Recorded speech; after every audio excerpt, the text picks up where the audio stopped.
If the Epstein files have taught us anything, it's that a shadow elite isn't just obsessed, they're addicted to the unthinkable, the meat of children. They hoard this depravity in their private circles. But that's no longer enough. They're engineering something far darker, a silent, systematic campaign to make the rest of us consume our own kind, without suspicion, without consent, without ever tasting the truth. And now, with the latest flood of documents pried open, buried emails surface from the abyss. Code words shattered, money trails exposed like veins, whistleblowers finally daring to speak, all threads pulling towards one grotesque revelation. The powerful aren't just abusing, they're grinding the evidence into the very things we eat. They call it yum yum dinners, and they're determined to feed humanity its own horror, bite by hidden bite. Before we dive in, subscribe to the channel if you haven't already, and join the People's Voice Locals community to join our incredible community, support the channel, and gain access to exclusive and uncensored content. Evil doesn't hide in the dark forever. It leaves trails, digital footprints, damning words that scream from the page. Picture this, emails from 2010, unearthed from the depths of those infamous files. Not just any emails, a twisted game laid bare between Jeffrey Epstein and his circle of degenerates. We already knew about their fixation on jerky, code word for the unthinkable, child meat. Thousands of references litter the documents, thousands. In contexts that defies innocence. Girls instructed to walk the jerky straight to Jeffrey's door, cryogenically frozen jerky preserved like trophies from hell. Shipments of jerky dispatched to Israel for DNA testing. Why? What kind of monster tests meat for DNA? But hold on, because investigators just cracked another layer.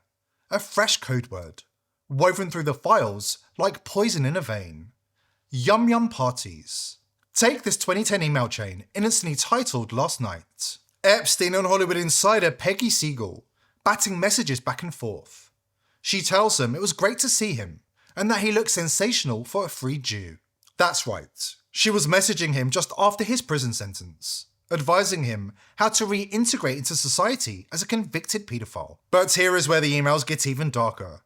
Epstein and Siegel were plotting their next Yum Yum gathering, and they were obsessed, absolutely fixated, on inviting non-Jews. It will be easier to get smart goyim on those nights because no one plans major social events, Siegel wrote to Epstein. Why? Why the determination to feed non-Jews? Because the menu at Yum Yum Parties was darker than you can stomach. They served up that jerky to the unwitting, to outsiders, slipping human remains into the feast without knowledge and without consent. Yes, really, this isn't speculation. When you understand the code words, it's there in black and white. Going into specifically just based on what this is, I don't know. It's a code the word. Context is It has to be a code word. Nobody it's talks a code about word jerky and like it's this. Weird.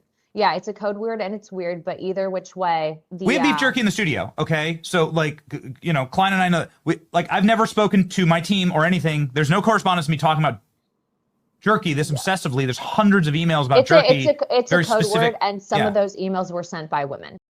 A ritual of deception hiding in plain sight among the elite, feeding humanity their horrors, one dinner party at a time. For decades, the elite have made it clear. They see us as cattle, not souls. And now, we're beginning to understand what that truly means. Because it wasn't just on Epstein's dinner tables where the elite attempted to force-feed human meat to unsuspecting people.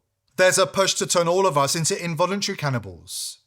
They're feeding us human remains without consent. In the Epstein files, there was some things said about McDonald's, bro. And it's really, really disturbing. Jeffrey Epstein was writing an email explaining how a certain group of people, they tricked the into eating human flesh. McDonald's has ties to hospital. You know that, right? Yeah, Ronald yeah. McDonald Hospital. Yeah. Where's the farms?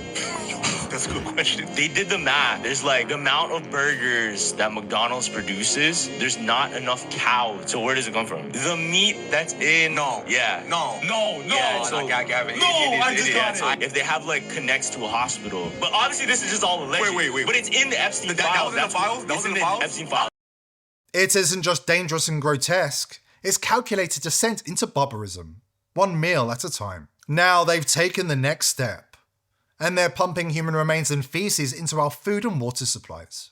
Selling bodies and body parts, a trial set to begin in just months. And tonight, new grisly details of what the FBI says really happened. Court documents, the Biological Resource Center was essentially running a chop shop for human body parts, mixing, matching, and selling them in ways we'd never heard of until tonight. One FBI agent revealing what it was really like inside the Phoenix body donation facility, from buckets of heads, arms, and legs to coolers filled with severed pieces when the FBI raided the building. He even spotted a smaller head sewn onto a larger torso in a, quote, Frankenstein manner. The limbs, according to that agent, with no apparent identification. It gets worse. This was not a one-off. It's part of a much wider operation. Next phase of the elite's plan to denigrate the human race. It gets even worse when you understand the FBI uncovered a shocking scandal involving human remains allegedly found at a Detroit business linked to McDonald's. It gets even worse still when you understand the human remains were the remains of young children. We have the details the mainstream media have been ordered to cover up, coming up next. I was doing some research online the other day and stumbled on a video from Chuck Norris. Yeah, the Chuck Norris. The guy is 85, but says he feels 50 and still kicking ass. I was skeptical at first, but once I watched the video, I realised the secrets he's spilling are ridiculously simple and completely hidden from the public. It shocked me. He's dodging 3 toxic foods the system shoves down our throats. Stuff that wrecks our bodies as we age. Big Pharma really doesn't want you to hear about this. I tried it myself, and I'm feeling sharp already. Chuck Norris is giving the information away for free in a no bullshit video. Visit chuckdefense.com/TPV, links below. That's chuckdefense.com/TPV. Watch it now, or stay suckered by their lies. McDonald's, the world's largest fast food empire, feeding billions under the grin of a clown mascot. But the joke? It's been on us from the start. Look at Ronald McDonald. Those exaggerated red lips and nose. Not just makeup. They scream blood, symbolising the devouring of human flesh. He's the most famous member of the Red Shoe Club, a nod to elite rituals. Just like Pennywise from It, or the Joker from Batman. Clowns that embody cannibalism, hiding the darkest human sacrifices in plain sight. This ties into the revelation of the method. The powerful must reveal their horrors openly. When we see it, in ads, movie symbols, and do nothing, that's our silent consent. They've got permission to keep going. The Big Mac isn't just a burger, it's a message. And we've been swallowing it whole. I'm just gonna show you a compilation of people finding weird things in their food, right? Somebody found like a tooth. Went to McDonald's. Look. I got 2 teeth on the bag. There's a laughing. Oh, hell. My McDonald's burger, it looks like it's a tooth. Or part of a tooth. This sandwich tastes so young and impudent. It's no wonder the CEO keeps making excuses to avoid swallowing a single mouthful of his own product. I'm going to do a tasting right now, but I'm going to eat this for my lunch, just so you know. So first of all, let's try to get this thing, I don't even know how to attack it. Got so much to it. Oh, there's also some crispy onions on here as well. I see those kind of coming out. All right, the moment of truth. That is so good. That's a big bite for a big arch. Perhaps he was thinking about the time the FBI found human remains at a Detroit business linked to a McDonald's supply chain. And Jim, is this part of that investigation? Is that winding down at all yet? It is indeed, Jeff. Take a live look behind me. This is what's left of the FBI evidence recovery team inside this car. And take a look at this vehicle. We believe this is the owner of the business just returning to take back possession of his business. More on that in a second. But take a look. Another busy day out here on Detroit's east side, just down the road from City Airport. Sources say they have removed several boxes of what is believed to be human remains.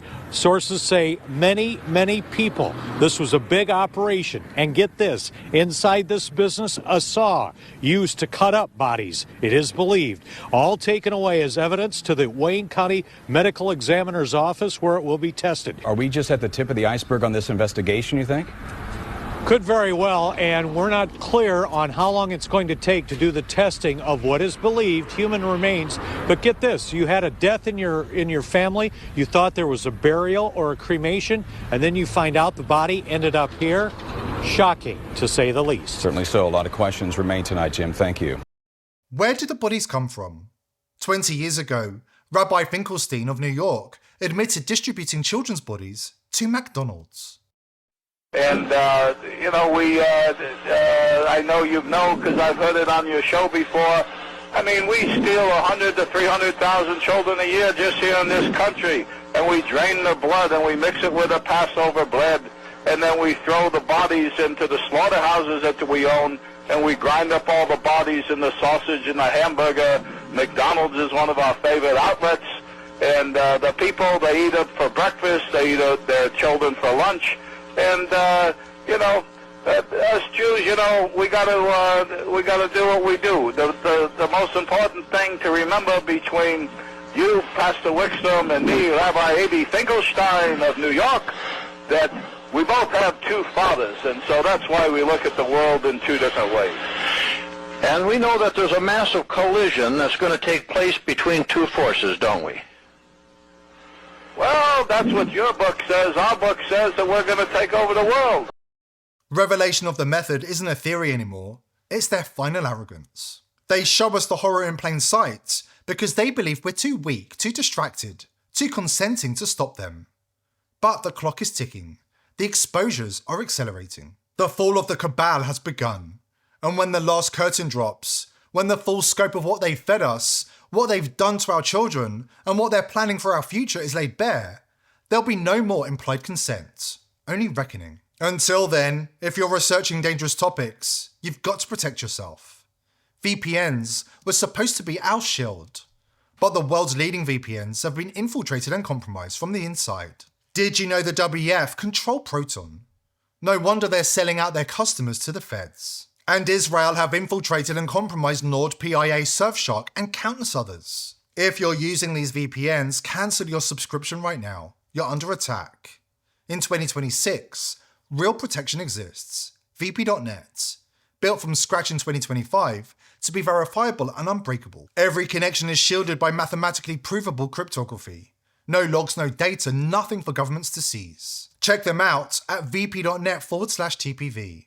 They're legit. And your subscription funds the world's first open source audited privacy network, powered by people, not corporations. Join the movement at vp.net/TPV.